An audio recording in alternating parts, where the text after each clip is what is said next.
그리스도인은 어떤 사람입니까? 자신이 어떤 사람인지 그 정체성을 아는 것이 중요합니다. 그리스도인이 자신의 정체성을 바로 알지 못하면 쉽게 낙심하거나 넘어질 수 있습니다. 절망할 수 있습니다. 본문은 사도 바울이 고린도 교회 성도들에게 보내는 편지입니다. 하나님의 은혜를 헛되이 받지 말라고 하면서 자기들은 그 직분이 비방을 받지 않게 하려고 어떻게 행동하며 살아왔는지를 이야기합니다. 그리고 자기들은 어떤 사람인지 그 정체를 분명히 밝히고 있습니다. 이것은 사도 바울의 고백이지만 우리에게도 적용되는 말씀입니다. 본문에 나온 대로 하나씩 차례대로 살펴보면서 함께 은혜를 받겠습니다. 그리스도인은 어떤 사람입니까? 첫째로 속이는 자 같으나 참된 자입니다. 8절 하반절에 나오죠. 사도 바울이 아그리파 왕 앞에서 말할 때 베스도 총독은 크게 소리내어서 바울을 미쳤다고 했습니다. 바울아, 네가 미쳤도다. 네 많은 학문이 너를 미치게 한다. 그렇게 말했습니다. 그때 사도 바울은 이렇게 말했습니다. 사도행전 26장 25절에 베스도 각하여 내가 미친 것이 아니요 참되고 온전한 말을 합니다. 그랬습니다. 어떤 사람들은 바울을 비방했습니다. 고린도후서 12장 16절에 보면 하여간 어떤 이의 말이 내가 너희에게 짐을 지우지는 아니하였을지라도 교활한 자가 되어 너희를 속임수로 취하였다 하니 그렇게 바울을 비방하는 사람이 말한 적이 있습니다. 그러나 사도 바울은 그런 사람이 아니었습니다.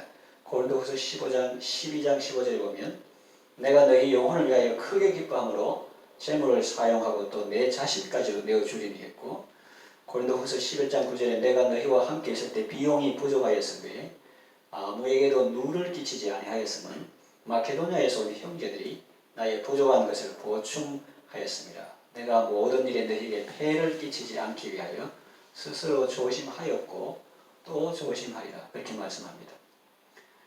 사도 바울 당시나 지금이나 거짓 사도들은 사람들을 속이며 자기를 그리스도의 사도로 가장합니다. 오늘날 이단 사이비 교주들은 자기를 메시아라고 하면서 사람들을 폭행하고 탈취합니다. 그러나 참 그리스도인은 다릅니다. 사도 바울이 당시 거짓 사도들과 달랐듯이 오늘날 참 그리스도인은 거짓 신자와 다릅니다. 이단 사이비 교주나 거짓 신자들은 속이는 자 같은 것이 아니고 정말로 사람들을 속이는 자들입니다. 잘못인 줄 알면서 속이는 자들도 있고 자신이 사탄의 속은 줄도 모르고 그것이 마치 진리인 양 떠드는 사람들도 있습니다. 참 그리스도인은 속이는 자처럼 보입니다. 그러나 사실은 속이는 자가 아니고 참된 자입니다. 왜 속이는 자처럼 보일까요? 그것은 보이는 것에 입각해서 말하기보다 믿음의 입각해서 말하기 때문입니다. 현실과 동떨어진 것처럼 말하기 때문에 일반 사람들의 입장에서 보면 마치 속이는 자처럼 보이는 것 아니겠습니까? 눈앞에 거인족이 사는 크고 견고한 성이 있는데 우리가 능히 취할 수 있다. 그렇게 하니 허황된 말처럼 들렸을 것입니다. 그리스도인은 그리스도의 사람입니다. 그리스도의 사람은 그 안에 그리스도가 사는 사람입니다. 그리스도의 말씀대로 사는 사람입니다. 참이신 예수님을 모시고 사니 그 사람의 삶도 참될 수밖에 없습니다. 거품 인생, 껍데기 인생은 마지막 날에 그 속이 그대로 드러날 것입니다. 알곡신앙은 그 진가를 드러낼 것입니다. 다른 사람도 속이고 자기도 평생을 속아 사는 어리석은 삶이 아니라 그리스도 안에서 참된 삶을 누리시기 바랍니다. 둘째, 무명한 자 같으나 유명한 자입니다. 9절 상반절에 나옵니다. 그리스도인은 밤 9시 뉴스나 신문에 그 이름이 나오는 사람이 아닙니다. 혹 나온다 해도 그것은 그가 그리스도인이라기보다는 아마 다른 이유 때문일 것입니다. 혹 그가 대통령이거나 혹은 대법관이거나 그런 직함 때문에 나오는 거지 그리스도인이라는 이유 때문은 안 나올 겁니다. 그런데 사도 바울은 왜 그리스도인을 유명한 자라고 했을까요? 하나님의 생명책에 기록되었기 때문입니다. 하나님이 그의 이름을 아시고 천군 천사들도 알기 때문입니다. 미국의 한 가정에서 있었던 일입니다. 아들 친구가 집에 놀러와서 마당에서 함께 놀고 있는데 그 아이가 이런 말을 하더랍니다. 우리 아빠는 시장님과 친해. 예를 들면 로스앤젤레스 혹은 뉴욕 이런 시장. 우리 아빠는 시장님과 친해. 그래서 아빠가 시장님께 부탁하면 시장님이 잘 들어주신다. 그 말을 듣고 이분은 방의 커튼 뒤에서 자기 아들이 기죽지 않을까 생각했습니다. 그런데 아들은 당당하게 이렇게 말했습니다. 우리 아버지는 하나님과 친해. 그래서 아빠가 하나님께 기도하면 하나님이 잘 들어주신다. 그 말을 듣고 그분은 감격에서 목이 메여왔습니다. 예수님은 말씀하셨습니다. 삼가 이 소자 중에 하나도 업신여기지 말라. 저희 천사들이 복수가 되어 있습니다. 천사들이 하늘에 계신 내 아버지 얼굴을 항상 비옵나니라. 그러니 아무리 작고 연약한 사람이라도 하나님은 그를 아시며 하나님의 천사들이 그를 보호하고 있는 것입니다. 이 세상에서 유명하고 능력을 행하는 하나님의 사람이라고 해서 천국에서도 당연히 환영받는 것은 아닙니다. 주의 이름으로 귀신을 쫓아내고 주의 이름으로 많은 권능을 행해도 예수님이 마지막 날에 도무지 알지 못한다 하시면 내칠 사람도 있습니다. 그런가 하면 이 세상에서 이름 없고 가냘픈 사람이라고 해서 천국에서도 묻혀지고 잊혀지는 것은 아닙니다. 베다니의 마리아는 당시 로마 총독이나 유대인의 대제사장에 비하여 유명한 사람이 아니지만 온 천하에 복음이 전파된 곳에는 마리아가 행한 일도 전파되어 기념되고 있습니다. 천국에서도 마찬가지일 것입니다. 지금 교계에서 유명한 사람도 있고 그하고 상관없이 그저 주님이 기억하시면 족하다고 하면서 하나님께서 세워주신 자리에서 말없이 충성하는, 그래서 천국에서 해같이 빛날 사람도 있습니다. 복음성가 가사가 있지요. 옛 선진들이 부르던 노래입니다. 세상 사람 날 부러워 아니하여도 나도 역시 세상 사람 부럽지 않네. 하나님의 자녀된 것 생각할 때에 할렐루야 찬송이 저절로 나네. 예수님의 신부된 것 생각할 때에 할렐루야 찬송이 저절로 나네. 3절 성령님의 동행하심 생각할 때에 할렐루야 찬송이 저절로 나네. 세상 사람 몰라줘도 삼위 하나님과 동행하는 주님이 기억하시면 좋하리. 그 가사와 같이 그리스도인은 무명한 자 같으나 유명한 자입니다. 실제로 죽은 자 같으나 살아있는 자입니다. 9절 중반절에 나오죠. 세상에서 이름 없이 빛도 없이 살아가니 마치 죽은 사람 같아요. 요셉은 낯설고 물서는 애국 땅에 팔려가 노예로 죄수로 살았습니다. 그런 그를 누가 알기나 하겠습니까? 술 맡은 관장은 그의 은혜를 입었으면서도 2년 동안이나 그 사실을 까마득하게 잊고 지낼 정도였습니다. 요셉은 깊은 감옥 속에 있었으니 그가 그 상황에서 더 이상 할 수 있는 것은 아무것도 없었습니다. 사람들 보기에 요셉은 죽은 자 같았습니다. 야곱도 그리 생각했고 요셉을 팔았던 형들도 그렇게 생각했을 것입니다. 저기 말도 안 통하는 것 같아서 지질이도 고생하고 꾀죄죄하게 때묻어도 있다가 이름 없이 어디 촌에서 죽었겠지. 팔았던 형들도 그렇게 생각했을 것입니다. 그러나 하나님 앞에서 요셉은 생생하게 살아있었습니다. 어쩌면 가나안에 사는 그의 가족들보다 더 생생하게 살아있었습니다. 육신의 생명도 그렇지만 영적인 생명은 더더욱 그러했습니다.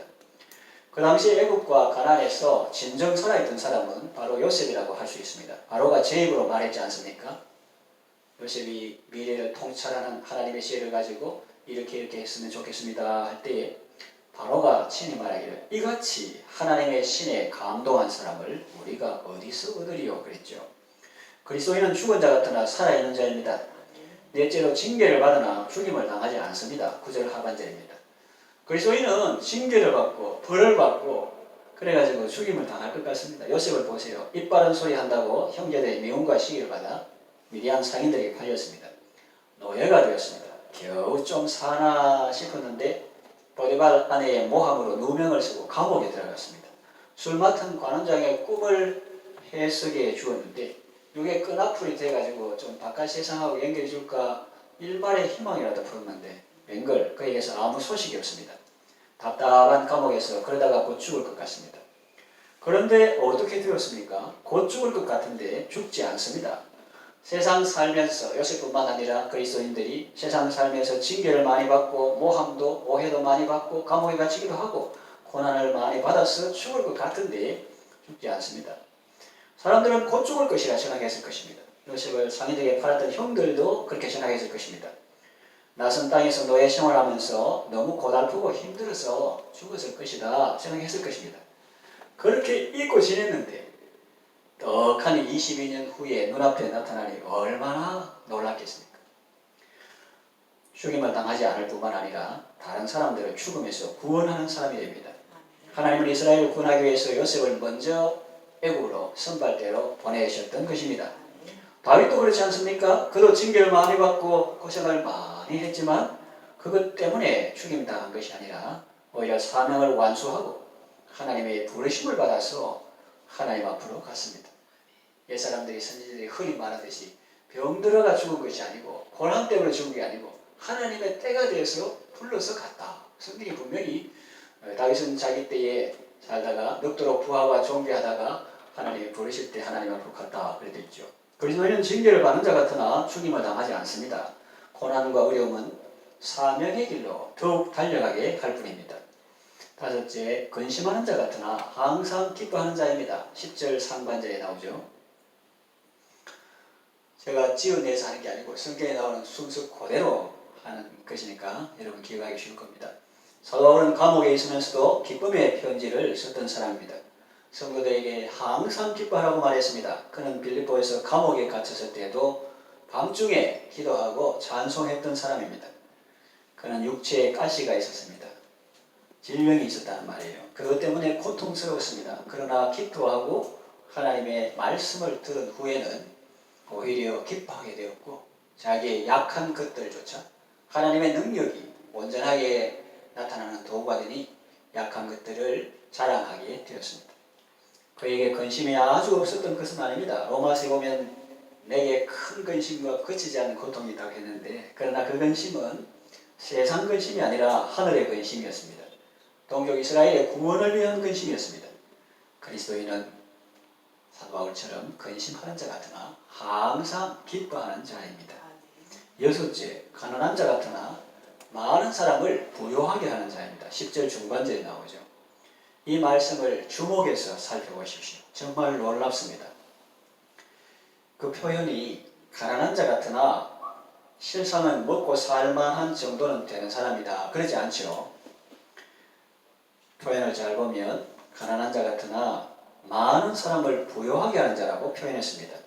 그렇습니다. 그리스도인은 가난한 자 같으나 가난하지 않고 또 혼자 겨우 먹고 사는 사람도 아니고 오히려 많은 사람을 부요하게 하는 자입니다.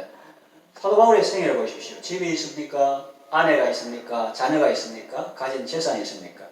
그런데도 그는 얼마나 많은 사람을 부요하게 했습니까? 사람들에게 복음을 전해서 영적으로 부요하게 했고 병든 사람을 고쳐서 육신적으로 건강하게 했고 흉년이 들어서 고통하는 예루살렘 교회에 이방인 성도들의 연보를 모아 전달하기도 했습니다. 재벌이라고 다 나눔과 섬김을 실천하는 것은 아닙니다. 많이 배운 사람이라고 다 다른 사람에게 도움을 주는 것은 아닙니다. 많이 가졌다고 갑질하고 많이 배웠다고 다른 사람을 속이고 자기 배만 불리는 사람은 진정한 부자라고 말할 수가 없습니다.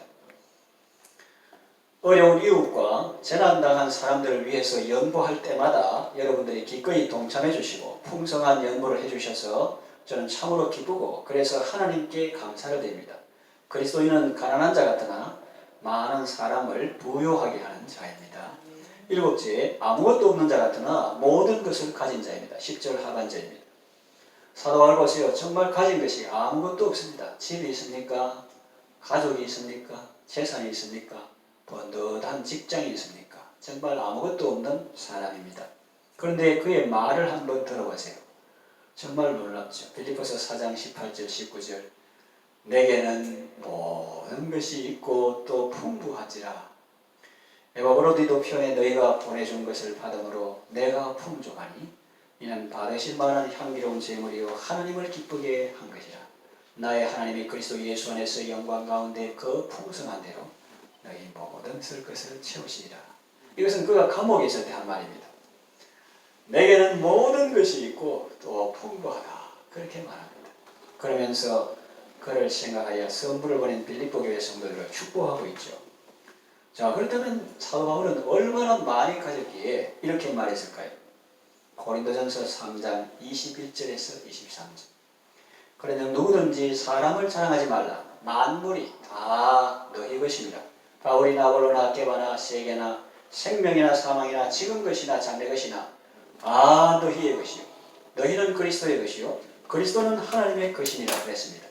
그렇습니다. 그리스도인은 모든 것을 가진 자입니다.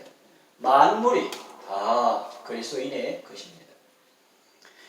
이제 말씀을 정리하며 마치겠습니다. 그리스도인이 자신의 정체성을 모르면 세상 사람들을 부러워하거나 두려워하게 됩니다. 그러나 자신의 정체성을 바로 알면 당당하고 떳떳하게 살아갈 수 있습니다. 여러분은 그리스도의 사람들입니다. 세상에서 흔히 말하는 고평가 불량주가 아니라 세상이 아직 그 진가를 모르는 저평가 우량주라는 말로 표현하면 이해가 빠를까요? 그리스도인은 정말 실속 있는 사람입니다. 그 이유는 우리의 구주이신 그리스도께서 삼위신 분이시요 또 생명이신 분이시기 때문입니다. 거품 경제는 언젠가는 무너집니다. 부실 기업은 퇴출됩니다. 껍데기 신앙은 환란을 통과할 수 없고 주님께 인정받지 못합니다. 그리스도인의 정체성을 가지고 참으로 아름답고 실속 있고 복된 삶을 살아가시기를 바랍니다.